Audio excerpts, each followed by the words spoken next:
Please don't hurt me. I can't walk. The woman's voice trembled through the damp, narrow alley, sharp with desperation. Rainwater glistened on the cracked pavement beneath her trembling body. A car's headlights flared behind the figure approaching her, casting his long shadow across the walls. The man's pace was slow, deliberate, his fists clenched. She curled up tighter, her white suit smeared with dirt and tears, her natural hair coming loose from its elegant updo. Her left ankle was badly swollen, twisted at an unnatural angle. Wait, what happens when a stranger steps into the chaos? Stay tuned with Once Upon a Voice to find out. At that moment, around the corner, a man appeared, tall, rugged, carrying a little girl wrapped in a faded yellow raincoat. His brown skin glistened with rain, his work boots wet, his expression tired. But when he heard that voice so raw and broken, he stopped. The little girl stirred in his arms. "Daddy, is she going to die?" she whispered. The man set her gently on the ground. "Stay here," he said firmly. She nodded, clutching a small stuffed rabbit to her chest. Without hesitation, he stepped forward into the alley. His voice rang out, low and commanding, "Step away from her now." The man looming over the woman turned, startled. Tension rippled in the rain-soaked air, but the stranger's eyes, sharp, steady, unflinching, were locked on him. There was something in that gaze that stopped the aggressor cold. Not fear, not rage, just quiet certainty. The would-be attacker took a step back, then another, and disappeared into the shadows. The black woman blinked in disbelief, her breath catching as the man approached. Her limbs trembled, not just from pain, but from shock. The little girl peeked from the alley's entrance, her eyes wide. Lightning flashed, thunder rolled. The man knelt beside the woman, his voice soft. "You're safe. I've got you." She stared at him, lips parted, unable to speak. She did not yet know his name. But in that moment, something changed. And though she could not stand, though she was broken and bruised, she had just been seen. And her life was about to change forever. Kalin Brooks lived on the third floor of a crumbling apartment building in the historically black neighborhood of East Oakland, where the walls whispered with echoes of lives long exhausted. At 31, his life had been split in two, before and after he lost his wife. 2 years ago, cancer took her quickly, cruelly. Since then, everything revolved around Amira. He worked as a washing machine repairman, taking jobs that paid just enough to keep the lights on and food in the fridge. Most days, he smelled like rusted pipes and detergent, but he never minded. As long as Amira had crayons, warm meals, and a safe place to sleep, he could live with the aching joints and late rent notices. Once, Kalin had worn a different uniform. He was a rescue worker, a firefighter paramedic with nerves of steel and a heart trained to run toward danger. There was a long scar on his left arm, a souvenir from a burning house where he'd pulled a small girl out of the flames. He never talked about it. Some memories weren't meant to be honored. They were meant to be carried quietly. Now he carried his daughter, Amira, 6 years old, with beautiful coils and a giggle that could shake the sadness out of a room. She never went anywhere without her battered box of crayons. "Colors make things better," she liked to say.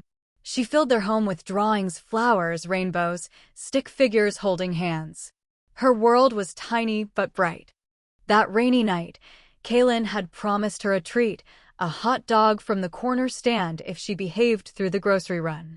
They had just turned down a back alley to cut across the block when they heard it. A scream. A woman's voice trembling, pleading. That night, Naima Ellery had not intended to run. But when her fiancé, Julian Ward, the CFO of her company, locked the hotel suite door behind him and began raising his voice, something inside her snapped. For months, he had been pressuring her to sign over control of critical assets in their joint holdings. The marriage was part of a business strategy, her father's strategy, to secure dominance in the tech world. But Naima was not built for cages. She said no. And when his hand gripped her wrist, she grabbed the laptop with the incriminating files and fled barefoot into the rain. She had never run like that before. Not through alleys, not with her heart pounding like a hunted animal's. She slipped. Her ankle gave way. She fell hard onto the cold, wet concrete. Still, she held the laptop against her chest as if it were her only lifeline, because it was. Her breath came in gasps. The pain in her leg blurred her vision. Her white designer suit was ruined, torn at the shoulder, soaked to the bone. Her phone had been lost somewhere on the street. The man she once trusted was getting closer. She could hear his footsteps. And that was when she saw him. Kalin carried her in silence. The rain had slowed to a drizzle by the time they reached his building. Naima's body trembled from cold and shock. She clung tightly to the laptop against her chest, her grip unrelenting even as pain radiated from her ankle. Kalin said nothing, only adjusted her in his arms to shield her better from the wind. "It's okay," he said, gently lowering her onto the couch. "You're safe here." Amira entered a moment later, tiptoeing through the doorway in her rain boots. She held her bunny in one arm and looked at Naima curiously. Her gaze wasn't fearful, just serious, the kind of serious only a child can be. Then she tilted her head and asked, "Daddy, why is she crying like me when I miss Mommy?" Kalin froze. Naima's breath hitched. She turned her face away as if the words had pierced something she didn't know existed. Her fingers tightened on the edge of the couch. She wanted to speak, but couldn't. "She's had a hard day, honey," Kalin said softly. "Sometimes grown-ups cry too." Amira nodded solemnly, then wandered off toward her room, her little boots squeaking with each step. Kalin brought a clean towel and wrapped it gently around Naima's shoulders. "I'll get you something warm tea, okay?" She nodded mutely. He disappeared into the kitchen. Naima leaned back into the cushions, still damp, still cold. Her ankle throbbed. Her heart ached worse. She had been in penthouses, luxury spas, corporate boardrooms lined with mahogany. None of those places had felt like this, small, imperfect, but full of something she couldn't name. It scared her. In the middle of the night, Naima woke with a start. The room was dark except for a soft glow from the hallway. Her ankle pulsed, but the pain was manageable now. Quiet filled the apartment, no sirens, no footsteps behind her, no one shouting. She sat up, unsure of how long she'd slept. The blanket that had covered her had slipped to the floor. Her laptop, still clutched in sleep, rested by her side. Guilt pressed on her chest. She had barged into a stranger's life, disrupted everything. She had no right. Slowly, she rose, biting back a hiss as her foot touched the ground. She limped toward the door, hoping to leave before dawn. No notes, no thanks, just disappear. But as she reached for her shoes by the door, she stopped. They weren't wet anymore. They had been carefully dried and patched. The loose sole had been stitched up with clean, deliberate lines. Next to them was a folded towel, fresh and warm. On top of it, a small piece of paper. The handwriting was rough but steady. "Your foot's not better yet. You can stay. It's okay." Naima stared at it for a long moment. No conditions, no expectations, no price, just kindness. She sank slowly to the floor, the paper trembling in her hand. All her life she had fought to prove herself, to be good enough, sharp enough, strong enough. But here, in a tiny apartment with a broken floorboard near the sink and crayon drawings on every wall, she felt something she never had in her glass-towered world, accepted for nothing more than simply being. The first morning after, Naima awoke to the faint whistle of a kettle and the soft clatter of pans from the small kitchen. For a moment, she thought she was still in her penthouse with staff preparing breakfast according to schedule. But then she saw the modest couch beneath her, the worn curtains fluttering from a draft, and the drawings taped across the refrigerator. She was not in her world anymore. Kalin appeared, carrying a steaming mug. He placed it on the small table beside her. The sharp scent of ginger filled the air. "Drink this," he said calmly. "It'll help with the pain." She sat up slowly, testing her injured ankle. It still throbbed, but the swelling seemed less. She sipped the tea. It was spicy, strong, oddly comforting. "You made this yourself?" she asked, almost surprised. "Old habit," he replied, sitting down on the edge of the coffee table with a roll of bandages. "Ginger tea, clean water, steady hands. That's all it takes sometimes." Without another word, he gently lifted her foot onto his lap. His touch was steady but careful, never lingering, never invasive. He removed the old bandage, cleaned the wound, and began to rewrap it. Naima watched in silence. She had been surrounded by assistants and advisors for years, but none of them had ever cared for her like this, not with patience, not with attention, not without expectation. "You've done this before," she murmured. He nodded once. "Rescue work, fires, accidents. You learn to keep calm even when you're falling apart inside." Her eyes softened. She wanted to ask more, but before she could, he reached for her jacket, torn from the struggle in the alley. He pulled a small sewing kit from the shelf and began threading a needle. "You don't have to," she started. "I know," he interrupted gently, "but it's worth fixing." The thread was a little uneven, the stitches imperfect. Still, he worked with such focus that something in Naima's chest broke open. The tears came suddenly, unstoppable. She covered her face with her hands, ashamed. Kalin paused. "Did I hurt you?" She shook her head, her voice breaking. "No, I'm not used to this. Being cared for." He didn't push her to explain. He simply handed her a tissue and said, "Everyone deserves it, even you." That was when small footsteps pattered across the floor. Amira appeared, her hair in beautiful twists, her pajamas covered with stars. She held a piece of paper tightly against her chest. Without hesitation, she walked over and placed it in Naima's lap. "This is for you," Amira said proudly. Naima unfolded the paper.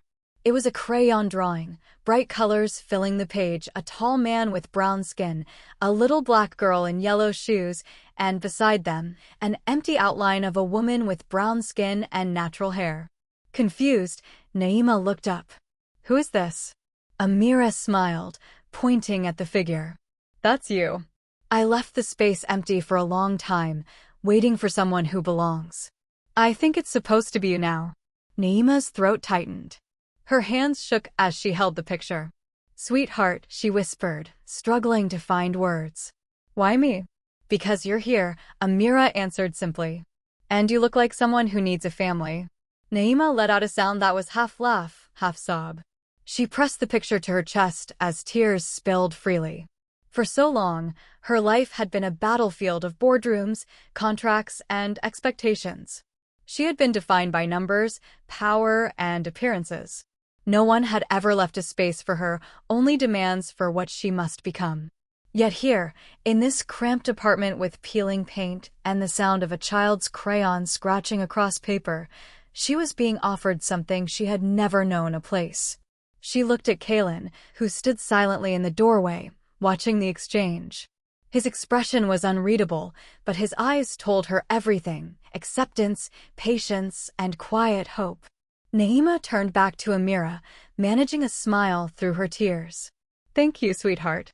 That's the kindest gift I've ever been given." Amira giggled and picked up her crayon box. "Then I'll make it official. Purple dress, right?" Naima nodded, laughing softly through her tears. "Yes, make it purple." And as Amira filled in the empty outline with bold strokes of color, Naima felt something loosen inside her, something soft, something alive. For the first time in years, she felt what it meant to belong. Naima's ankle was healing slowly. Each morning brought a little more strength, a little less pain. But walking was still difficult.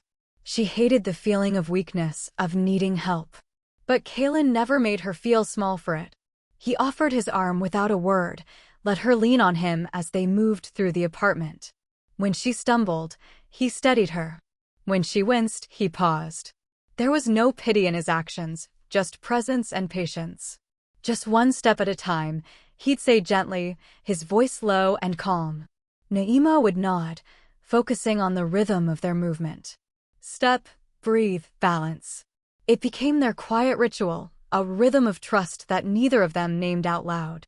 One sunny Saturday morning, Amira announced it was time to make pancakes. "Daddy makes them okay," she said with an exaggerated shrug, "but I bet Naima makes them fancy." "I wouldn't count on it," Naima warned with a smirk. "I've never actually cooked anything myself." Amira's eyes widened. "Never?" "Nope. Not even toast." Kalin raised an eyebrow. That's about to change. They gathered in the small kitchen, elbows bumping as they mixed batter in a cracked ceramic bowl. Amira stood on a chair to reach the counter, her coils bouncing with excitement as she gave orders like a seasoned chef. More milk, not too many eggs, and wait for the bubbles before flipping. Naima tried to follow the directions, but the first pancake stuck. The second one folded in on itself. The third one somehow caught fire. Kalin snatched the pan off the burner, waving a dish towel at the thin trail of smoke. "I think that one's yours," he joked, nudging the blackened blob toward Naima's plate. They all laughed, real laughter that came from the belly, loud and unguarded. It filled the kitchen like sunlight. When they finally sat down to eat, the pancakes were uneven, a little burnt, some even raw in the middle. But Amira grinned as she took a big bite. "These are dorky pancakes," she declared. "But dorky is good." They ate slowly, letting the golden light pour over the table. Outside the window, Oakland bustled on, but inside, time seemed to soften. Amira chattered about school, how she'd almost won the spelling bee, how her teacher wore socks with cats on them, how she'd told the class that Naima was her, maybe new mom. Naima froze for half a second, eyes meeting Kalin's across the table. He didn't react, just reached over and poured more syrup onto Amira's plate like it was the most natural thing in the world. That evening, after Amira had fallen asleep, surrounded by coloring books and plush animals, Naima and Kalin sat on the couch, watching the soft flicker of headlights from the street below. The television was off. The quiet between them was full, not empty. Naima pulled the blanket closer, her body still tired from practicing steps earlier. Without thinking, she leaned sideways and rested her head on Kalin's shoulder. He didn't move. She could feel the steady beat of his heart beneath her cheek, the warmth of his presence grounding her. "You don't know," she whispered, "but you've saved me from so many things." Her voice was barely more than breath, but he heard her. He didn't turn, didn't ask what she meant. He simply said, "I didn't save anyone. I just saw someone who needed help." She closed her eyes. That answer, quiet, honest, unheroic, cut through all the noise she'd lived with for years. No one had ever looked at her and seen a person before. They'd seen opportunity, strategy, success. But Kalin? He saw someone who was hurting and, instead of walking away, he stayed. It began with a phone ringing, then buzzing at the front door, then the knock. Loud, firm, too familiar. Naima froze, her hands still soapy from washing dishes. Kalin glanced out the window, then quickly closed the curtain. "Don't move," he said calmly. She didn't need to ask. The moment she saw the sleek black car parked on the street, she knew they had found her. Within hours, more arrived, a cameraman, a woman in a tight blazer with a microphone, a man from legal wearing a tie that screamed damage control. The sidewalk outside the apartment became a low-key spectacle. Kalin stood by the door, arms folded across his chest, body blocking the peephole. From the bedroom, Amira's voice called out softly, "Why are people outside?" "It's okay, honey," Naima said, trying to keep her voice steady. "They're just lost." Later that evening, as the reporters grew tired and the knocks faded into silence, Naima received a message from the board. An offer, a generous one. Millions of dollars in new compensation, full reinstatement, rebranding, reputation management. All she had to do was come back, sign the papers, smile for the cameras, and pretend none of it had happened. She stared at the message for a long time. Then she closed the laptop and walked into the kitchen, where Kalin stood drying a dish with an old checkered towel. "I'm not going back," she said. He didn't look up right away. "You sure?" "Yes," she said. "I've been offered more money than I could ever spend, but not once in all those years did I wake up feeling like I do here." He turned to her, eyes serious. "How do you feel here?" She hesitated, then answered, "Real. Seen. Safe." He nodded once. That was all he needed. By morning, they had packed a bag. Kalin loaded Amira into the truck and drove them out of the city, down winding roads lined with trees that had just begun to turn gold with the coming fall. They arrived at a quiet farmhouse tucked behind a grove of birch trees. It belonged to Kalin's mother, retired nurse with soft gray hair and hands that knew how to make anyone feel like a child again. She took one look at Naima, didn't ask questions, and said, "There's warm bread in the oven and a clean bed upstairs." That night, under a sky full of stars and silence, Naima and Kalin sat on the porch steps, a worn quilt draped over their knees. "I used to think I had everything," she said. "Titles, property, power." He said nothing, just waited. "And yet," she continued, "it was all hollow. I didn't realize how much I had given up just to be seen as successful." Kalin took a slow sip of tea, then spoke. "They only saw your name, not you." She nodded. "Exactly." He looked out across the field, voice quiet.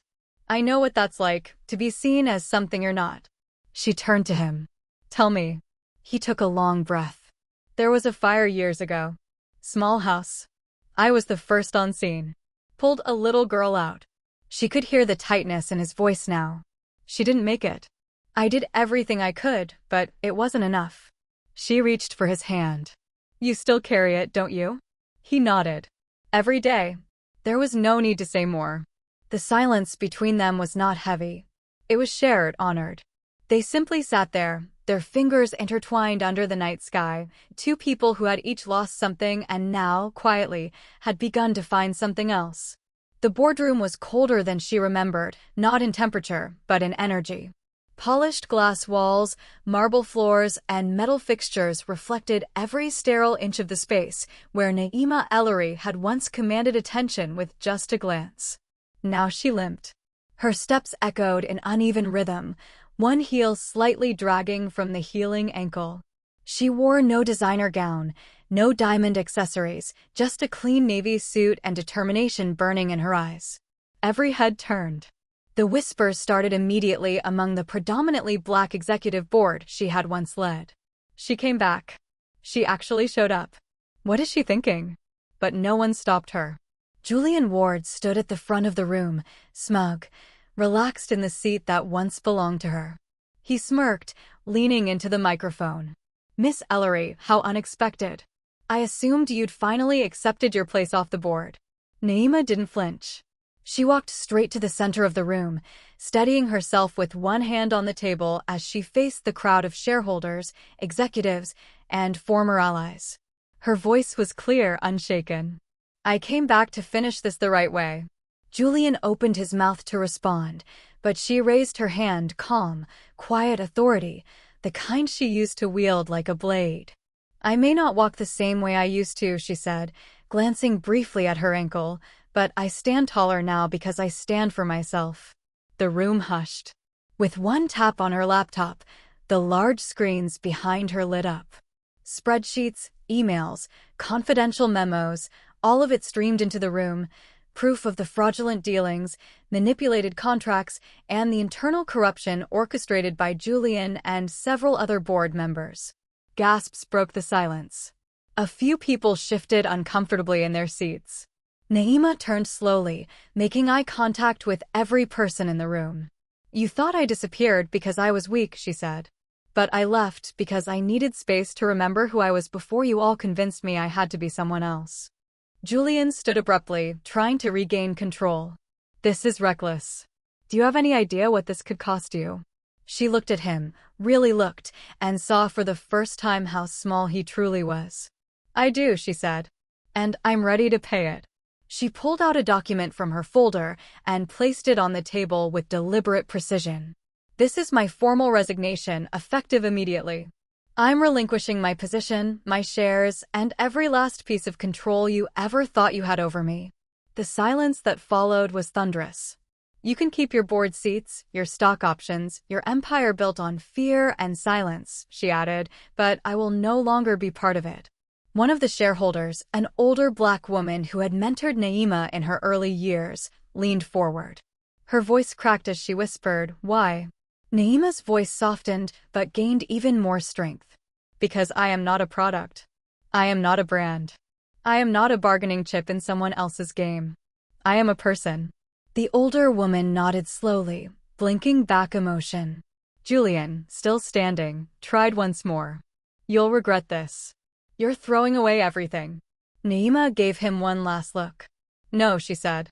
I'm walking away from something that never truly belonged to me in the first place. She gathered her laptop and folder with quiet grace. As she walked out, step by limping step, no one dared stop her. Not this time. And when the elevator doors closed behind her, she didn't cry. She didn't tremble. She exhaled. Outside, the sun had begun to set. The sky glowed with amber and rose, the city below humming with life. Naima stepped onto the sidewalk, not as a CEO, but as a woman who had finally chosen herself. And for the first time in years, her shoulders weren't carrying an empire, only her truth. And that was more than enough. When Naima returned to the apartment, it was just as she remembered, modest, warm, and alive with quiet joy. The late afternoon sun spilled through the kitchen window, casting golden rays across the floor. On the small balcony, Kalin was crouched beside a planter, helping Amira dig out a wilted marigold, their hands dirty with soil and determination. Naima stood silently in the doorway, watching them, heart full. She stepped out slowly, her voice tender. "Do you have room for one more in this garden?" Kalin looked up, his face lit up, not with surprise, but with the calm certainty of someone who had been waiting. He nodded once. "Always." Amira ran to Naima, dirt smudged on her cheek and a proud grin stretched wide. "We're planting new flowers today. This one's going to be orange. You can pick the next one." Naima knelt and dug her hands into the earth with them. There, in the quiet act of planting something new, she felt her roots take hold. Days passed, and Naima poured her energy into something she'd only dreamed of: the Amira House, a non-profit organization for women who had been manipulated, abused, or discarded by power structures like the one she escaped. Kalin helped build the website. Amira insisted on the name. "Because flowers grow better when they have sunshine," Amira explained, "and love." At the center of the Amira House's mission was this idea: no one should have to earn safety or beg for kindness. The world had failed so many women. Naima was going to help rewrite that story. One evening after dinner and a messy round of pancake flipping practice, the three of them curled up on the couch. Amira nestled into Naima's side, crayons and drawings scattered on the coffee table. The hum of Oakland drifted in through the open window. Amira turned to Naima, serious as ever. "Will you stay here forever?" Naima looked into her big, hopeful eyes. "I drew you into our family already," Amira added, lifting a picture from her pile. 3 stick figures stood in front of a flower garden: 1 tall black man, 1 little black girl, and 1 black woman in a bright dress. "I don't want to erase you later." Naima's throat tightened. She pulled Amira close and whispered, "If you ever need me, sweetheart, I'll always be here." Later that night, Kalin found her on the balcony, gazing out over the city. "I have something for you," he said, stepping beside her. From his pocket, he pulled a small bracelet woven from multicolored threads, uneven but clearly handmade. Naima took it gently. "Amira made it. She called it a commitment bracelet." He smiled. "She said it's not a wedding ring, but she was wondering if maybe you'd want to be an unofficial mom first." Naima's laugh turned into tears. She slipped the bracelet onto her wrist. It fit perfectly. "For the first time in my life," she whispered, "I feel like I've been chosen just for being me." Kalin took her hand, intertwining their fingers. They didn't need grand declarations. Everything that mattered was already planted in the garden, in Amira's laughter, in the tiny threads of a bracelet made with hope. In the months that followed, Naima's days were filled with healing hers and others. The Amira House bloomed with stories of resilience, Black women finding their footing again, children smiling for the first time in months. Naima spoke softly at community events, worked late with volunteers, and always returned to the apartment, to what had become home. One morning, Amira ran in from the balcony, holding a fresh drawing. "Look," she beamed. "It's us planting flowers. It's our forever garden." Naima knelt beside her and kissed her cheek. "Yes, sweetheart. It's exactly that."